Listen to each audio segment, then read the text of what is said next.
அருட்பெரும் ஜோதி அருட்பெரும் ஜோதி தனிப்பெரும் கருணை அருட்பெரும் ஜோதி. எல்லாம் செயல்கூடும் என் ஆணை அம்பலத்தே எல்லாம் வல்லான் தனையே ஏத்து. ஓம் ஸ்ரீ ராமலிங்காபயம். ஓம் ஸ்ரீ ராமலிங்காபயம். ஓம் ஸ்ரீ ராமலிங்காபயம். எல்லோருக்கும் வணக்கம். இது எனது யூடியூப் சேனலான எல்லாம் செயல்கூடும் வள்ளலார். நான் வள்ளலார் முத்து பேசுகிறேன். இன்றைய பதிவில் நாம் அத்துவிதானந்த அனுபவ இடையீடு என்ற தலைப்பின் கீழ் வரும் இரண்டாவது பாடலுக்கான விளக்கத்தை பார்க்க இருக்கின்றோம். முதலில் நான் பாடல் வரிகளை படிக்கிறேன், பின்பு விளக்கத்தை பார்ப்போம். கரணமெல்லாம் கரைந்த தனி கரை காண்பது உள்ளதோ, கரை கண்ட பொழுது எனையும் கண்டு தெளிவேனோ, அரணமெல்லாம் கடந்த திரு அருள்வெளி நேர்படுமோ, அவ்வெளிக்குள் ஆனந்த அனுபவம்தான் உருமோ, மரணமெல்லாம் தவிர்ந்து சிவமயமாகி நிறைதல் வாய்த்திடுமோ, மூல மல வாதனையும் போமோ, சரணமெல்லாம் தர மன்றில் திருநடஞ்சை பெருமான் தனது திருவுளம் எதுவோ சற்றும் அறிந்திலேன் அப்படின்னு சொல்லி இந்த பாடலை பாடிக்கிறாங்க. இதுக்கு விளக்கம், கருவி கரணங்கள், அதாவது கண், மூக்கு, வாய், செவி, மெய் மற்றும் கரணங்கள் என்று சொல்லக்கூடிய மனம், புத்தி, சித்தம், அகங்காரம் இவை செயல்படாத நிலையில் எஞ்சி நிற்கும் ஆன்மாவின் தனி உருவை கண்டு தெளிவேனோ, மும்மல தடைகள் நீங்கி திரு அருட்பெருவெளி என்னால் காணக்கூடுமோ, அந்த அருட்பெருவெளியில் நடம் செய்கின்ற பெருமானை கண்டு ஆனந்த அனுபவம்தான் பெறுவேனோ, மரணம், பிணி, மூப்பு, பயம் முதலிய துன்பங்கள் எல்லாம் தவிர்த்து சிவமயமாகி நிறைதல் வைத்திடுமோ, ஆணவ மலத்தால் விளையும் அறிவு மறைப்பு போகுமோ, இவற்றையெல்லாம் தரக்கூடிய சிற்றம்பலத்திலே நடஞ்செய்கின்ற பெருமானின் திருவுள்ளம் என்னளவில் எவ்வாறு கருணை செய்யுமோ, சிறிதும் அறியாதவனாக இருக்கின்றேன். இதுதான் இந்த ரெண்டாவது பாடலுக்கான விளக்கம். இதுக்கு நம்ம ரெஃபரன்ஸாக ஒரு 4 அகவல் பாடல்கள் எடுத்து பார்ப்போம். 4 அகவலில் உள்ள ரெஃபரன்ஸ் எடுத்து பார்ப்போம். இப்போ முதல் 2 வரிகள் பாருங்கள். உரை மனம் கடந்த ஒரு பெருவெளி மேல் அரைசு செய்து ஓங்கும் அருட்பெரும் ஜோதி. அகவல் வரி 11-12. இப்போ இதில் என்ன சொல்கிறாங்க பாருங்கள், தெளிவாக சொல்கிறாங்க பாருங்கள். உரை மனம் கடந்த ஒரு பெருவெளி மேல் அரைசு செய்து ஓங்கும் அருட்பெரும் ஜோதி. அதாவது மனம் செயல்படுற வரைக்கும் இறை அனுபவம் கிட்டாது அப்படின்றாங்க. அதாவது மனம் கடந்த மௌன நிலையில் அருட்பெரும் ஜோதி அனுபவமாக விளங்கும் அப்படின்றதான் இது மூலமாக சொல்ல வர்றாங்க. அப்போ இப்படி சொன்னவங்க அடுத்து இன்னொரு பாடலில், அதாவது 27-28 அகவல் வரி, திருநிலை தனிவெளி சிவவெளி எனும்போர் அருள்வெளி பதிவலர் அருட்பெரும் ஜோதி. அருமையாக சொல்கிறாங்க. திருநிலை அப்படின்றாங்க. அதாவது நம்ம அருட்பெரும் ஜோதி தொடக்கத்தில் பார்த்தோம்னா அ என்ற எழுத்தில் ஆரம்பித்து அடுத்த 2 வரி முடிஞ்சதுக்கப்புறம் அடுத்தது ஆ, அதுக்கப்புறம் இ இ இ அண்ணா உ உ ஏ அப்படின்னு சொல்லி இந்த ஆர்டரில் அப்படியே போயிட்டே இருப்பாங்க. ஸோ ஆ என்ற எழுத்தில் தொடங்கி அவு வரைக்கும் எழுதியிருப்பாங்க.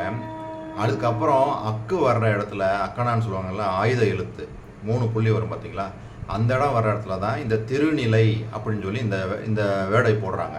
திருநிலை தனிவெளி சிவவெளி எனும் ஓர் அருள்வெளி பதிவலர் அருட்பெரும் ஜோதி அப்படின்றாங்க. அப்போ இந்த திருநிலை அப்படின்றது அந்த ஆயுத எழுத்தான அந்த 3 புள்ளியை குறிக்குது. அந்த 3 புள்ளியும் எதை குறிக்குது அப்படின்னு பார்த்தோம்னா, நம்ம முகத்தில் உள்ள இந்த 3 புள்ளி, இந்த இடம், இந்த 2 கண், இதுக்கு நடுவில் உள்ள இந்த இடத்த தான் அவர் என்ன சொல்கிறாங்க, அந்த புருவ மத்தின்னு சொல்கிறாங்க.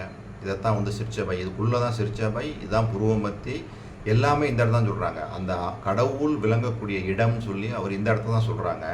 இதைத்தான் வந்து அவர் என்ன சொல்கிறாங்க, திருநிலையாகிய தனிவெளி சிவவெளி எனப்படும் அருள் வெளியாகிய இடத்தில் வளர்கின்ற அருட்பெரும் ஜோதி அப்படின்னு தான் இந்த வரிகளுக்கு நம்ம விளக்கமாக எடுக்க முடியும்.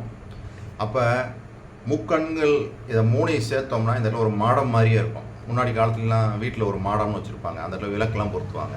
அப்போ அதே மாதிரி தான் இதுக்கு அந்த இடத்துல வந்து உள்ள ஒரு சித்தர் கூட சொல்கிறார், உள்ளே வைத்த விளக்கு எரியுது அப்படின்னு சொல்கிறாங்கல்ல, ஒரு சித்தர் சொல்கிறாரு. அதே மாதிரி இங்கே தான் அந்த அருட்பெரும் ஜோதி விளங்கக்கூடிய அந்த இடம்னு சொல்லி தெளிவாக சொல்கிறாங்க. இதைத்தான் வள்ளல் பெருமான் வந்து மனதை வந்து நம்ம இங்கே பிடிச்சி கட்டணும்னு வாங்க. மனத்தை கட்ட வேண்டிய இடம் வந்து இந்த புருவ மையம். மனம் அங்கே அடங்கினால் அங்கே தோன்றுவது ஒப்பற்ற வெளி. மனம் அடங்கி சும்மா இருக்கும் நிலையில் ஏற்படுவதே சிவா அனுபவம். அருள் விளங்குவதும் அதே இடம்தான். எனவேதான் அந்த புருவ மையம் திருநிலை தனிவெளி சிவவெளி அருள்வெளி அப்படின்லாம் கூறப்படுகிறது அப்படின்னு சொல்லி சொல்கிறாங்க. அப்போ முக்கண்கள் எனப்படும் புருவ மையமாகிய சிற்சபையில் அருட்பெரும் ஜோதி அனுபவம் வளரும் அப்படின்னு இதுலேருந்து தெரியுது. அப்போ நம்மளுக்கு இறை அனுபவம், அந்த சிவா அனுபவம் என்று சொல்லக்கூடிய அந்த அருள் அனுபவம் எல்லாம் சொல்கிறோம் பார்த்தீங்களா, அந்த அருட்பெரும் ஜோதி அனுபவம் நம்மளுக்கு இந்த இடத்துல தான் விளங்கும் அப்படின்னு சொல்லி இந்த வரிகள் மூலமாக தெளிவாக தெரியுது. சரி, இப்படி தெரிஞ்சதுக்கப்புறம் அடுத்து பாருங்கள் இந்த வரி, வாடுதல் நீக்கிய மணிமன்றிடையே ஆடுதல் வல்ல அருட்பெரும் ஜோதி. அகவல் வரி 101 102. வாடுதல் அப்படின்னா மரணம் அடைதல், அதாவது மரணத்தை நீக்கி மணிமன்றாகிய சிற்சபையில் ஆடுகின்ற வல்லபம் பெற்ற அருட்பெரும் ஜோதி ஆண்டவரே அப்படின்னு சொல்லி இங்கேயும் அதை கரெக்டாக சொல்கிறாங்க. இதே தான் மணிமன்றம்னு சொல்கிறாங்க. இந்த இடத்துல தான் வந்து அந்த மரணத்தை நீக்கக்கூடிய அந்த அருட்பெரும் ஜோதி இருக்கக்கூடிய இடம் அப்படின்னு சொல்லி இதையும் தெளிவாக சொல்கிறாங்க. அவரே இன்னொரு பாடலையும் சொல்கிறாங்க, ஆடுகின்ற சேவடிக்கு ஆளானேன் மாளாத யாக்கை பெற்றேன், என்றும் அழியாத உடம்பை பெற்றேன்னு சொல்கிறாங்க. ஆடுகின்ற சேவடிக்கே ஆளானேன், கூடுகின்ற சன்மார்க்க சங்கத்தே நடுவிருந்து புலாவுகின்றேன், பாடுகின்றேன் எந்தை பிரான் பதப்புகழை பாடி பாடி நீடுகின்றேன், இன்ப கூத்தாடுகின்றேன், எல்லாம் எண்ணமெல்லாம் நிரம்பினேனே அப்படின்னு சொல்லி இதுவும் தெளிவாக சொல்கிறாங்க. அந்த ஆடுகின்ற சேவடி அவர் ஆனதுனால தான் என்றும் அழியாத அந்த உடம்பை பெற்றுக்கொண்டேன் அப்படின்னு சொல்லி தெளிவாக இந்த பாடல் மூலமாகவும் சொல்கிறாங்க. சரி, கடைசியாக முத்தாய்ப்பா இந்த வரிகள் பாருங்கள். அகவல் வரி 117 118. தனு கரணாதிகள் தாம் கடந்து அறியும் ஓர் அனுபவமாகிய அருட்பெரும் ஜோதி. தனு அப்படின்னா இந்த உடம்புள்ள இருக்கக்கூடிய மெய் வாய் கண் மூக்கு செவி, இந்த இந்திரியங்களை தான் வந்து அவர் வந்து தனு அப்படின்றாங்க. கரணம்ன்றது வந்து மனம் புத்தி சித்தம் அகங்காரம் இதெல்லாம் சேர்ந்தது தான் கரணம். அப்போ தனு கரணாதிகள் தாம் கடந்து அறியும் ஓர் அனுபவமாகிய அருட்பெரும் ஜோதின்றாங்க. அதாவது மேற்சொன்ன அந்த இந்திரியங்களும் கரணங்களும் விடைவிடாமல் இது செயல்பட்டுக்கிட்டே இருக்குது. நம்மளுக்கு தெரியும். இப்போ பாருங்கள், கருவி கை காது கண்ணு மூக்கு வாயெல்லாம் பாருங்கள் செயல்பட்டுக்கிட்டே தான் இருக்குது, இடைவிடாமல் ஏதாவது ஒரு காரியம் நம்ம செஞ்சுக்கிட்டே இருக்கோம். அதே மாதிரி மனம் புத்தி சித்தம் அகங்காரம் செயல்பட்டுக்கிட்டே தான் இருக்குது, எப்பயாவது செயல்படாமல் இருக்குதா? அப்போ இதெல்லாம் கடந்து தான் அந்த இறை அனுபவம் கிடைக்குன்றாங்க. இது செயல்படுற வரைக்கும் இறை அனுபவம் கிடைக்காது. அப்போ இந்திரியங்களும் கரணங்களும் செயல்படுகின்ற நிலையை கடந்து பின்னர் அறிவு மட்டும் செயல்படுகின்ற அந்த அறிவு மட்டும் செயல்படுகின்ற போது அறியக்கூடிய ஓர் அனுபவம், அதுதான் அனுபவமாக விளங்கக்கூடிய அருட்பெரும் ஜோதின்றாங்க. எவ்வளோ தெளிவாக சொல்கிறாங்க பார்த்தீங்களா? அப்போ தனு கரணாதிகள், அப்போ இந்த கருவி கரணங்கள் என்று சொல்லக்கூடிய இந்த இந்திரியங்களும் கரணங்களும் செயல்படாத நிலையில் தான் அந்த அருட்பெரும் ஜோதி அனுபவம் கிடைக்கும். இதிலிருந்து என்ன தெரியுது? அருட்பெரும் ஜோதின்றது நாம் பெறக்கூடிய அந்த அனுபவம் தான் அப்படி நம்ம தெளிவாக விளங்கிக்கொள்ளணும். இதுக்கு இன்னொரு பாடலும் அருமையாக அருட்பாலர்ந்து ஒரு பாடல் இருக்குது. இந்த பாடலை பாடி இதுக்கு விளக்கம் பார்த்துக்கலாம். இதுலேயே வந்து அந்த இறைவனுடைய அனுபவம் நம்மளுக்கு எப்படி கிடைக்கும், அந்த கலப்பு எப்படி ஏற்படும்ன்றது இந்த ஒரு பாடல்லையே சொல்லிட்டாங்க. மட்டகன்ற நெடுங்காலம் மனத்தால் வாக்கால் மதித்திடினும் புலம்பிடினும் வாராது என்றே கட்டகன்ற மெய்யறிவோர் கரணம் நீக்கி கலையகற்றி கருவியெல்லாம் கலற்றி மாயை விட்டு அகன்று கரும மலபோதம் யாவும் விடுத்து ஒழித்து சகசமல வீக்கம் நீக்கி கட்டகன்று நிற்க அவர் தம்மை முற்றும் சூழ்ந்து கலந்திடும் சிவமே துரிய தேவே. அருமையாக அந்த பாடல் சொல்லிட்டாங்க. இறை அனுபவம், அந்த இறையுடைய கலப்பு எப்போ ஏற்படும் அப்படின்னா, எப்போல்லாம் ஏற்படாதுன்னு சொல்லிட்டு எதெல்லாம் செஞ்சால் ஏற்படும் அப்படின்னு சொல்லி சொல்கிறாங்க. முதல்ல எதனால் ஏற்படாதுன்னு சொல்கிறாங்க, மட்டகன்ற நெடுங்காலம் மனத்தால் வாக்கால் மதித்திடினும் புலம்பிடினும் வாராது. அப்போ கடவுளை இடைவிடாமல் தியானம் செய்கிறதுனாலையோ அவரையே நினச்சிக்கிட்டே இருக்கிறதுனாலையோ அவரை இறை அனுபவம் ஏற்படாது. அப்போ எப்போ ஏற்படும் சொல்கிறாங்கன்னா, நம்ம முதல்ல பாசத்தை அறுத்து முதல்ல புலன்களை அடக்க பாசத்தை அறுக்கணும். இந்த பாசத்தை அறுக்குனாதான் இந்த புலன் அடங்கும். சரி, அந்த பாசத்தை அறுத்த அறிவுடையோர் மனம் புத்தி சித்தம் அகங்காரம் என்று சொல்லக்கூடிய இந்த கருவிகள் எல்லாம் செயல்பாட்டெல்லாம் நீக்கணும், அகற்றணும். அதுக்கப்புறம் மூச்சையும் அவ்வாறே அகற்றி மெய் வாய் கண் மூக்கு செவி என்று சொல்லக்கூடிய கருவிகள் இதையும் செயல்படாமல் அகற்றணும். அப்புறம் மாயை என்று சொல்லக்கூடிய அந்த ஆசையை அகற்றி இந்த உலகாதாய விஷயங்கள்லேயே நம்ம போய் உழந்துட்டு இருக்கோம்ல, இதில் இருந்தும் வெளிப்பட்டு நீங்கணும், முற்றிலும் வெளியே வந்துடணும். இதை தான் இன்பம்னு சொல்லி சுற்றிக்கிட்டு இருக்கோம் பார்த்தீங்களா. இந்த இன்பத்தில் இருந்தும் இதெல்லாம் உண்மை இல்லை அப்படின்ற அந்த தெளிவோடு அதிலேருந்து வெளியே வரணும். வெளியே மும்மலங்கள் என்று சொல்லக்கூடிய ஆணவம் கண்மம் மாயை இதையும் நம்ம என்ன விட்டு அகலணும். இதெல்லாம் வள்ளல் பெருமான் ஏற்கனவே நம்ம பல பதிவுகளில் பார்த்துருக்குறோம். இதெல்லாம் நம்ம எப்படி தவிர்த்து கொள்ளலாம், நான் அந்த அருட்பெரும் ஜோதியின் செல்ல பிள்ளை அப்படின்லாம் சொல்லி தன்னை ஐக்கியப்படுத்தி இந்த மாயை எந்தெந்த வழியிலலாம் வரும், ஆணவம் எந்தெந்த ரூபத்திலாம் வரும், இந்த கண்மம் அதை நம்ம எந்தெந்த வழியிலெல்லாம் நிவர்த்தி செய்து கொள்ளலாம்னு சொல்லி நிறைய பதிவுகளில் பார்த்துருக்குறோம். அது வழியாக வள்ளல் பெருமான் சொன்ன அந்த வழிகளின் மூலமாக இந்த ஆணவம் கண்மம் மாயை இதில் இருந்துலாம் நம்ம அந்த பிடியிலிருந்து வெளியே வரணும். வெளியே அந்த உலகியல் தவம் செய்யணும். தவம் ஏற்கனவே எப்படி செய்யணும்னு சொல்லியிருக்காங்க. அந்த சுத்த உஷ்ணத்தை பெருக்கிறதுக்கு தான் இந்த இடத்துல தான் நம்ம என்ன சொல்கிறோம், ஏற்கனவே நம்ம பார்த்துருக்குறோம். ஒரு சாம நேரம் இக விசாரிப்பின்றி பரவிசாரிப்போடு ஆன்ம நெகிழ்ச்சியுடன் கடவுளை ஸ்தோத்திரம் செய்தாவது அல்லது கடவுளை நினைத்து கொண்டாவது இருப்போமே ஆனால் நாம் பெற வேண்டியதை பெற்றுக்கொள்ளலாம்னு எதை சொல்கிறாங்கன்னா சுத்த உஷ்ணத்தை சொல்கிறாங்க. அதாவது நம்ம அந்த பச்சை திரையாகிய அந்த ஆணவத்தை, அதாவது ஆன்மாவை மறைத்து கொண்டிருக்கின்ற அந்த பச்சை திரையாகிய ராக துவேஷாதிகளை எது மூலமாக நீக்கிக் கொள்ளலாம் அப்படின்னாங்கன்னா இந்த சுத்த உஷ்ணம் மூலமாக தான். இந்த சுத்த உஷ்ணத்தை பெறுவதற்கு தான் யோகிகள் காடு மலை அந்த குகையிலெல்லாம் போய் தவம் செய்கிறாங்க.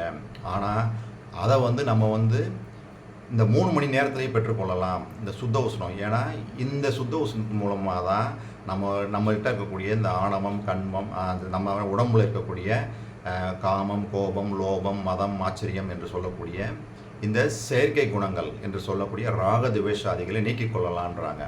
இதெல்லாம் நீக்கி கொண்டோம்னா நம்ம என்ன பண்ணிடலாம், அடுத்த நிலைக்கு வந்துடலாம். அதாவது இதுதான் நம்ம மறைப்பு அப்படின்னு சொல்லி சொல்கிறாங்க. பச்சை திரையாகிய மறைப்புன்னு சொல்லி சொல்கிறாங்க. அப்போ இதைத்தான் இந்த அசுத்தங்கள்லாம் நீங்கி சுத்தமாகுது பாருங்கள். இதைத்தான் தவம் அப்படின்னு சொல்கிறாங்க. அப்போ அந்த தவம் மேற்கொண்டு அப்போ உலகியல்லையும் சிறிதும் ஒட்டாமல் இருந்தால் தான் இறை அனுபவம் கிடைக்கும்னு சொல்லி இந்த ஒரு பாடல் மூலமாகவே சொல்லிடுறாங்க. அப்போ இறை அனுபவம் இதிலேருந்து என்ன தெரியுது அப்படின்னா, அருட்பெரும் ஜோதி அப்படின்றது ஒரு இறை அனுபவம் தான். அந்த இறை அனுபவத்தை நாம் பெறணும் அப்படின்னா இந்த கருவி கரணங்கள் செயல்பாடற்ற நிலைக்கு போகணும். இந்த கருவி கரணங்கள்லாம் செயல்பாடற்ற நிலைக்கு போகணும்னா இது எல்லாமே தத்துவங்கள். இந்த தத்துவங்கள்லாம் இருக்கும்போது, இந்த தத்துவ கூட்டங்களோடையே நாம் இருக்கும்போது இறை அனுபவம் பெற முடியாதுன்றதான் உண்மை. அதான் தத்துவங்களை எல்லாம் தனித்தனியாக கடக்கணும்னு சொல்கிறதுக்கு தான் அருட்பெரும் ஜோதி அட்டகத்தில் 7வது பாடல் அருமையாக சொல்கிறாங்க. இதையும் பாடி இதுக்கு இப்போ இதை பாடி விளக்கம் பார்க்கும்போது நம்மளுக்கு தெரிஞ்சிடும் வள்ளல் பெருமான் என்ன சொல்ல வர்றாங்கன்றது. பாருங்கள் என்ன சொல்கிறாங்க பாருங்கள். தத்துவம் அனைத்தும் தனித்தனி கடந்தே தத்துவா அதீத மேல்நிலையில் சித்தியல் முழுதும் தெரிந்தனம் அவைமேல் சிவநிலை தெரிந்திடச் சென்றேம் ஒத்த அந்நிலைக்கண் யாமும் எம் உணர்வும் ஒருங்குற கரைந்து போயினம் என்று அத்தகை உணர்ந்தோர் வலுத்த நின்று ஓங்கும் அருட்பெரும் ஜோதி என் அரசே. பாருங்கள், இப்போ இந்த பாடல் ஏற்கனவே நம்ம சொன்ன விளக்கத்தோட இதை நம்ம பொருத்தி பார்க்கும்போது சிறப்பாக நம்மளுக்கு புரியும். இந்த 2வது பாடல்லையும் அவர் சொல்கிறது என்ன சொல்கிறாங்க பாருங்கள். அதாவது அரணமெல்லாம் கடந்த திரு அருள்வெளி நேர்படுமோ அவ்வெளிக்குள் ஆனந்த அனுபவம்தான் உருமோ மரணமெல்லாம் தவிர்ந்து சிவமயமாகி நிறைதல் வாய்த்திடுமோ முழு மல வாதனையும் போமோ. இது எல்லாம் இந்த பாட்டில் இருக்குது பாருங்கள். கடைசியாக சொன்ன தத்துவம் அனைத்தும் தனித்தனி கடந்தேன். இந்த மனம், புத்தி, சித்தம், அகங்காரம் இது எல்லாமே தத்துவங்கள் தான். இதையெல்லாம் கடக்கணும். இதுக்கு தான் அவர் சொன்னாங்க பாருங்கள், தனு கரணாதிகள் தாம் கடந்து அறியும் ஓர் அனுபவமாகி அருட்பெரும் ஜோதி. தெளிவாக சொல்லிட்டாங்க. அப்போ இங்கேயும் அதான் சொல்கிறாங்க பாருங்கள், தத்துவம் அனைத்தும் தனித்தனி கடந்தேன். ஒவ்வொரு தத்துவத்தையும் ஒன்று ஒன்றா கடக்கணும். அந்த மனம்ன்றதும் தத்துவம் தான். கருவி கரணங்கள் எல்லாமே தத்துவங்கள் தான். நம்ம எல்லாம் இந்த மாயை வசப்பட்டு இதெல்லாம் உண்மைன்னு நினச்சிக்கிட்டு இதோடையே ஐக்கியப்படுத்திக்கிட்டு இருக்கோம். ஆனால் இதில் இருந்தெல்லாம் வெளியேறணும். இதெல்லாம் அற்ற நிலை, மனமற்ற நிலைக்கு போனால் தான் இறை அனுபவம் கிடைக்கும்.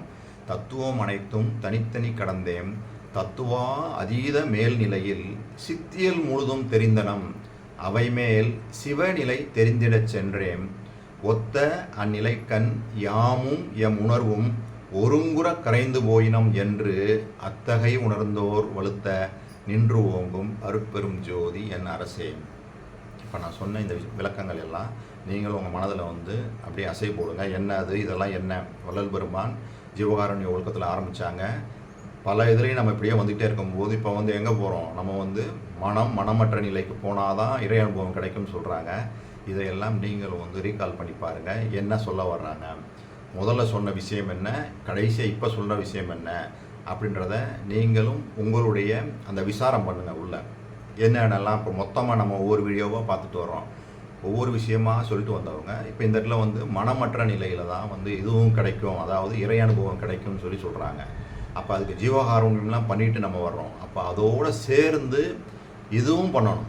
அப்போ எல்லாமே தான் அந்த தவமும் அதுக்குள்ளே தான் சேர்ந்து விடுது. நான் கடைசியாக பார்த்த அந்த பாடலில் எந்தெந்த வழிகள்லாம் இறை அனுபவம் கிடைக்கும்னு சொல்கிறாங்க பாருங்கள். எதுலாம் கிடைக்காது, எதெல்லாம் அந்த ஆர்டர் சொல்கிறாங்க பாருங்கள். கருவி காரணங்கள்லாம் அடக்கிறோம், மும்மலங்கள் நீங்கணும், அப்புறம் தவம் செய்யணும். அதில் தவம் வருது பாருங்கள், தவம் வரணும், அதே சமயத்தில் பற்று இல்லாமல் இருக்கணும்.